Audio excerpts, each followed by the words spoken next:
Shri Satchitananda Sadguru Sai Maharaj Ki Jai. Chapter 39 and 50. Baba's knowledge of Sanskrit. His interpretation of a verse from Gita. Construction of the Samadhi Mandir. This chapter 39 deals with Baba's interpretation of a verse from the Bhagavad Gita, as some people believe that Baba knew not Sanskrit, and the interpretation was Nana Sahib Chandorkar's. Hemadpant wrote another chapter, 50, refuting that objection. As the chapter number 50 deals with the same subject matter, it is incorporated in this chapter. Preliminary. Blessed is Shirdi and blessed is Dwarkamai, where Shri Sai lived and moved until he took Mahasamadhi. Blessed are the people of Shirdi whom he obliged and for whom he came such long distance. Shirdi was a small village first, but it attained great importance on account of his contact and became a tirtha, holy place of pilgrimage. Equally blessed are the womenfolk of Shirdi. Blessed is their whole and undivided faith in him. They sang the glories of Baba while bathing, grinding, pounding corn and doing other household work. Blessed is their love, for they sang sweet songs which calm and pacify the minds of the singers and listeners. Baba's interpretation. Nobody believed that Baba knew Sanskrit. One day he surprised all by giving a good interpretation of a verse from the Gita to Nana Sahib Chandorkar. A brief account about this matter was written by Mr. B.B. Deol, retired Mamlattar, and published in Marathi in Shri Sai Leela magazine, volume 4. Sfutta Vishaya, page 563. Short accounts of the same are also published in Sai Baba's Charters and Sayings, page 61, and in The Wondrous Saint Sai Baba, page 36, both by Brother B.B. Narasimhaswamy. Mr. B.B. Deol has also given an English version of this in his statement dated 27/9/1936 and published on page 66 of Experiences, Part 3, published by the said Swami. As Mr. Deol has got first-hand information about this subject from Nana Sahib Chandorkar himself, we give below his version. Nana Sahib Chandorkar was a great student of Vedanta. He had read Gita with commentaries and prided himself on his knowledge of all that. He fancied that Baba knew nothing of all this or of Sanskrit. So Baba one day pricked the bubble. These were the days before crowds flocked to Baba, when Baba had solitary talks at the mosque with such devotees. Nana was sitting near Baba and massaging his legs and muttering something. Baba: Nana, what are you mumbling to yourself? Nana: I am reciting a shloka, verse from Sanskrit. Baba: What shloka? Nana: From Bhagavad Gita. Baba: Utter it loudly. Nana then recited Bhagavad Gita 4:34, which is as follows. Tadvidhi pranipatena pariprashnena sevaya upadekshanti te janam janena stat vadarshina. Baba: Nana, do you understand it? Nana: Yes. Baba: If you do, then tell me.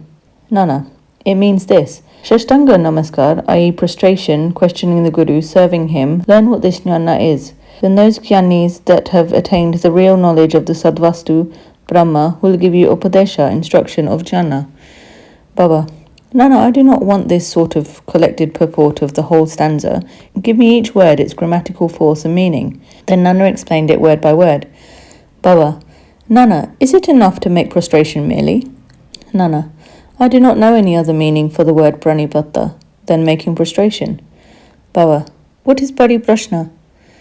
Nana: Asking questions. Baba: What does prashna mean? Nana: The same, questioning. Baba: If pariprashna means the same as prashna, question, why did Vyasa add the prefix pari? Was Vyasa off his head? Nana: I do not know of any other meaning for the word pariprashna. Baba: Seva. What sort of seva is meant? Nana: Just what we are doing always. Baba: Is it enough to render such service? Nana: I do not know what more is signified by the word seva. Baba: In the next line, to janam, can you so read it as to read any other word in lieu of janam? Nana: Yes. Baba: What word? Nana: ajanam. Baba: Taking that word instead of jana, is any meaning made out of the verse? Nana: No.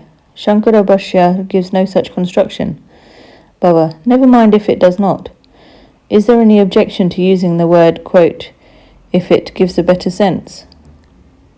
Nana: I do not understand how to construe by placing quote in it. Baba: Why does Krishna refer Arjuna to Janis or Tattvadashis to do his prostration, interrogation and service? Was not Krishna Tattvadashi in fact Jana himself? Nana: Yes, he was, but I do not make out why he referred Arjuna to Janis. Baba: Have you not understood this? Nana was humiliated. His pride was knocked on the head. Then Baba began to explain, it is not enough merely to prostrate before the jnanis. We must make Sarvaswa Sharangati, complete surrender to the Sadguru. Mere questioning is not enough. The question must not be made with any improper motive or attitude, or to trap the Guru and catch at mistakes in the answer, or out of idle curiosity.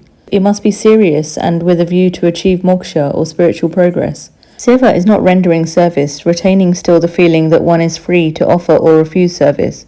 One must feel that he is not the master of the body, that the body is Guru's, and exists merely to render service to him. If this is done, the Sadguru will show you what the jhana referred to in the previous stanza is. Nana did not understand what is meant by saying that a Guru teaches a jhana. Baba, how is jhana upadesh, i.e. imparting of realization, to be effected? Destroying ignorance is jhana. Cf. verse OV 1396 of Janeshwari commenting on Gita 1866 says, of ignorances like this, O Arjuna, if dream and sleep disappear, you are yourself. It is like that.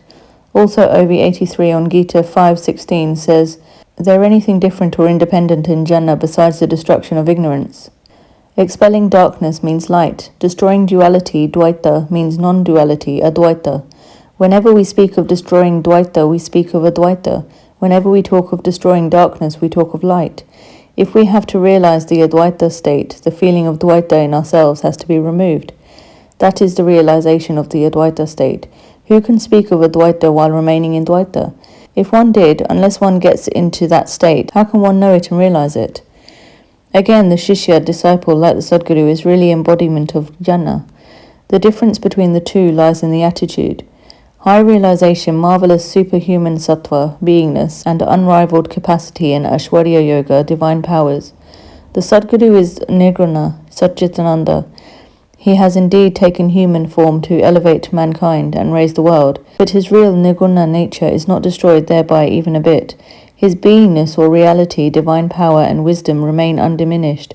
The disciple also is in fact of the same swarupa, but it is overlaid by the effect of the samskaras of innumerable births in the shape of ignorance, which hides from his view that he is Shuddha Chaitanya. See Bhagavad Gita, chapter 5:15.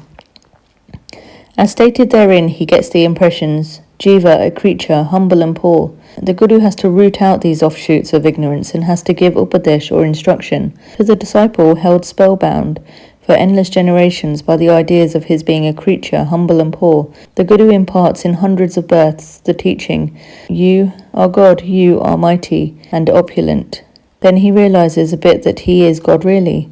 The perpetual delusion under which the disciple is laboring, that he is the body, that he is a creature, jiva, or ego, that God, Paramatma, and the world are different from him, is an error inherited from innumerable past births. From actions based on it, he has derived his joy, sorrows, and mixtures of both. To remove this delusion, this error, this root ignorance, he must start the inquiry. How did the ignorance arise? Where is it? And to show him, this is called the Guru's Upadesh. The following are the instances of a jhana. 1. I am a jiva, creature. 2. Body is the soul. I am the body.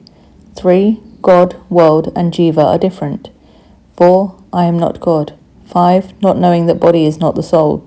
6. Not knowing that God, world, and jiva are one. Unless these errors are exposed to his view, the disciple cannot learn what is God, jiva, world, body, how they are interrelated and whether they are different from each other or are one and the same. To teach him these and destroy his ignorance is this instruction in jhana or a jhana. Why should jhana be imparted to the jiva, who is a jnana murti? Upadesh is merely to show him his error and destroy his ignorance. Baba added, Pranipati implies surrender. Surrender must be of body, mind and wealth. Reference, why should Krishna refer Arjuna to other jnanis? It takes everything to be Vasudev. Bhagavad Gita 7:19, i.e. any Guru will be Krishna to the devotee. And Guru takes disciple to be Vasudev, and Krishna treats both as his prana and atma. Bhagavad Gita 7:18, commentary of Janadev on this. As Shri Krishna knows that there are such bhaktas and gurus, he refers Arjuna to them so that their greatness may increase and be known. Construction of the Samadhi Mandir. Baba never talked nor ever made any fuss about the things which he wanted to accomplish, but he so skillfully arranged the circumstances and surroundings that the people were surprised at the slow but sure results attained. The construction of the Samadhi Mandir is an instance in point. Shriman Bapu Sahib Bhuti, the famous multimillionaire of Nagpur, lived in Shirdi with his family. Once an idea arose in his mind that he should have a building of his own there. Sometimes after this, while he was sleeping in Dikshit's Wada, he got a vision. Baba appeared in his dream and ordered him to build a wada of his own with temple. Shama, who was sleeping there, got also a similar vision. When Bapu Sahib was awakened, he saw Shama crying and asked him why he was doing so. The latter replied that in his vision Baba came close to him and ordered distinctly, "Build the wada with the temple. I shall fulfill the desires of all." Hearing the sweet and loving words of Baba, I was overpowered with emotion, my throat was choked, my eyes were overflowing with tears, and I began to cry.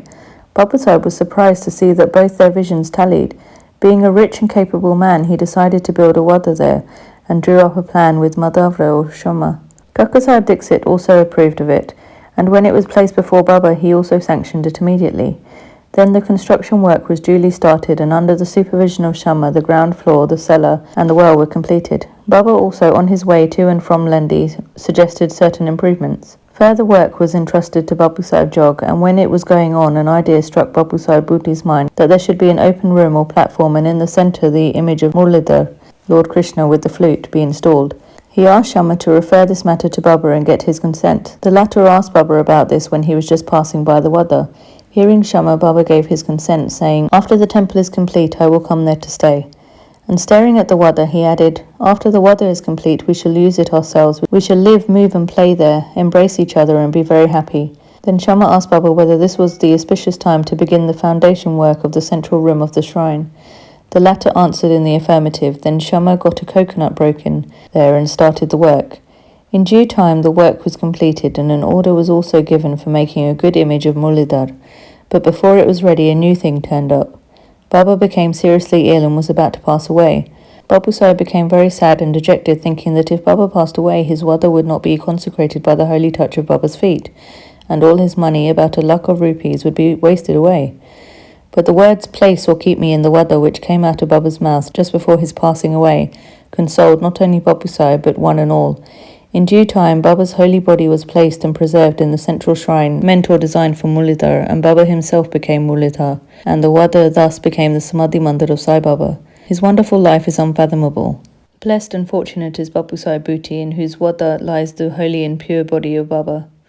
Bow to Shri Sai, peace be to all. Shri Satcharita Satguru Sai Nath Maharaj Ki Jai.